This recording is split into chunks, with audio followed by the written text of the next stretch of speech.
Thursday workout. We had a really tough one yesterday with that Turkish get-up workout. It's a challenging skill, but it's an awesome whole body exercise. You've worked on it, you're building up to being able to do one full repetition of that Turkish get-up. You're gonna see that next week. We're gonna use today to kind of tackle some of the accessory muscles and really round out the training before we hit a really fun slider workout tomorrow on Friday. So we're gonna start this workout with just a general shoulder routine of Ys, Ts, and Ws. Okay, so you're gonna be down on the floor for this, on the mat. And just like the exercise says, we're gonna do Ys with our arms, Ts, and then we're gonna do Ws. Now, the key with this exercise, keep your forehead glued to the mat. We don't wanna be looking up in front of us when we do this exercise, hyperextending through the cervical spine, okay? So tuck that chin, glue that forehead to the mat, and then with your arms, you're gonna squeeze your shoulder blades together and do a Y. Hold for a second, down, come to a T position, thumbs facing up. You're gonna squeeze together, T, then we're gonna make a W, and here, again, squeeze those shoulder blades together, W, and then come back to your Y. Y, T, W. Hold for a count at each rep, okay? Then we're gonna flip right on over onto our back. We've been doing glute bridges in different variations throughout this routine because they're an excellent exercise for keeping stable across the pelvis. So we're gonna get into that glute bridge position. We're gonna bridge up, so I want you to do first things first, tuck your tail. So we don't wanna be arching the low back. We wanna tuck your tail underneath, push through the floor, and then from this position here, you're gonna march. Okay, you can put your arms up for stability, but you're gonna drive one knee up. I want you to bring that up as high as you can. Plant that, and then we're gonna rep out the other side. Slow and controlled, this doesn't have to be fast. Keep the pressure through that downward leg, pushing through the floor, driving this one up into deep hip flexion. Awesome for separation across the hips, and really getting that core backside functioning. Lower and controlled when you're done your repetitions. We're gonna finish off with some wall slides. So you can do this with a foam roller, or you can do it without a roller at all. You can do this with just your arms on a wall, okay? Or some sliders. You can put socks on your hands. Socks on your hands works really well. I'm gonna show it with a roller and then without, okay? So with the roller, arms are gonna be just wider than the shoulders. So we don't wanna be in nice and narrow here, nice and wide, okay? You're gonna first push against the foam roller. So loosey-goosey here, we're gonna push and get active through that upper back, and then drive the arms up and out, and then pull back down and in, keeping that pressure against the foam roller. And we're gonna rep this out in that manner. Okay, the foam roller just gives you a little bit of a cue to keep that press through, activating the serratus anterior muscle. That's really gonna stabilize the shoulder. Now, if you don't have a foam roller, you can do this on the wall. With socks on your hands, a long sleeve shirt, again, press into the wall, slide up and out, down and in, keeping that press. So there's a big difference between this loosey-goosey and boom, locked in here. Up and out, nice big Y, and down and back. We're really prepping the shoulders. That Turkish get-up is hard on the shoulders. So today we take the time to not only warm up for this next workout, but recover from yesterday. It's all planned, and every day builds on the day before. All right, so here's the workout for Thursday, week 2, January Jumpstart.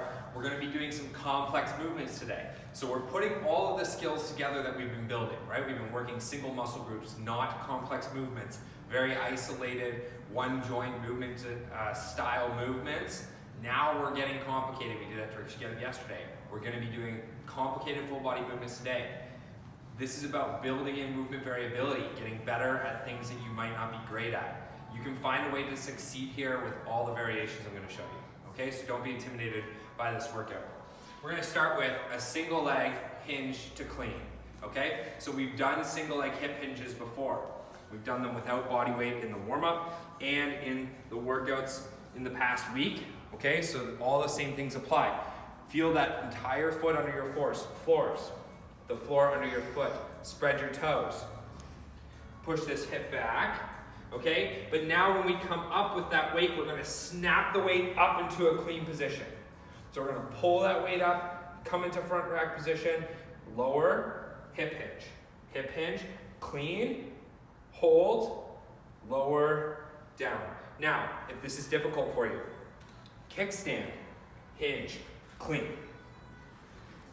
Hinge, clean. Totally fine here. The full movement being hinge and clean. Catch your balance. Arm out for stability here. Switch sides halfway through. So we got that 90-second interval. We're gonna go 45 seconds. That timer's gonna beep for you and you're gonna get right onto the next leg with no rest in between. Hinge and clean. Get your balance. Hinge, clean. And then again, variation-wise, kickstand, hinge, clean, and repeat 45 seconds, okay? Then, we're down on the mat. From here, we're gonna be doing a floor press, and we did this before. We've been in the dead bug position a lot in the past week because it's an excellent core stability drill, okay? We're gonna keep those legs down because this is complicated, but I want you to be just on your heels, toes up. We're gonna drive those toes towards your head. That's really gonna activate that pelvic stability that we're looking for. Get that tail tucked underneath, okay? From here, one arm at a time for 45 seconds, switching halfway in between. We're going to press, so a floor press. Then we're gonna lower that weight overhead, so that weight comes beside your head, and then you're gonna tricep extension, floor press, tricep extension.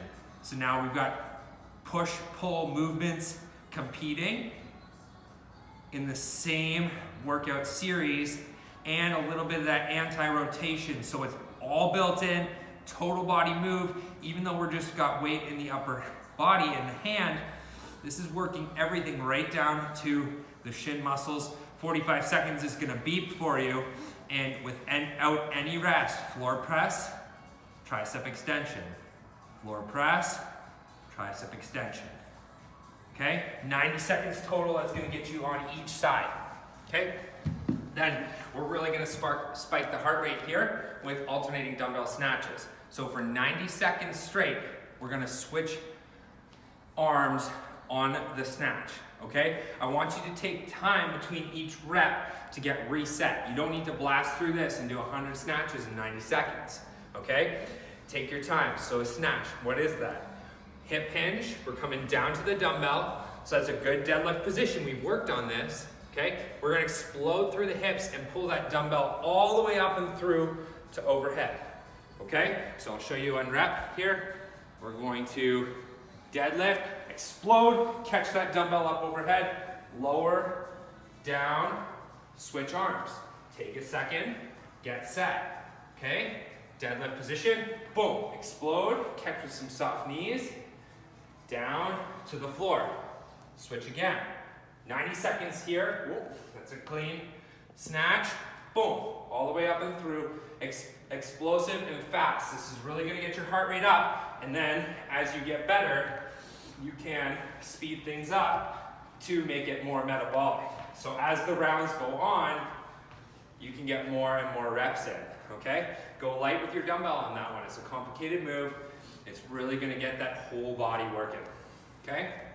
Now, we're gonna finish off with one of the best, most underrated core moves ever, which is the push-up. We're only gonna do and emphasize lowering portion. So for 90 seconds, we're gonna do an eccentric push-up, which means we're going to slowly lower for 5 seconds and then come up assisted, okay? So what do I mean here? Push-up position, we've got that tail tucked, neutral spine, so we're not butt in the air, we're not arched at the back, tuck that tail, okay? And I'm gonna count 5, 4, 3, 2, 1, to the bottom of the push-up. I'm gonna come down to my knees, help myself up, reset. 5, 4, 3, 2, 1. Forearms stay vertical, assist, up, repeat, okay? So for 90 seconds, we're gonna emphasize that lowering phase. Now, too tough, come down to the ankle, to the knees, okay? 5, 4, 3, 2, 1. Repeat, okay? Another variation, better even than being on your knees, It's easier than a straight push-up, but it gets all the joints in a really good alignment. It's gonna be a shoulders elevated push-up. So same thing here. Elevate on your couch, coffee table, kitchen chair, it all works. And again, you're gonna make sure you tuck that tail, get in that good plank position, and lower. 5, 4, 3, 2, 1.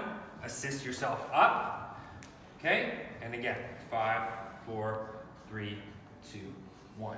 Now, normal push-ups are too easy. Flip that thing around. We're gonna go feet elevated push-ups. 5, 4, 3, 2, 1. Significantly more difficult and no assistance coming back up. So, for any fitness level, you can make this workout accessible. There is a movement for everybody.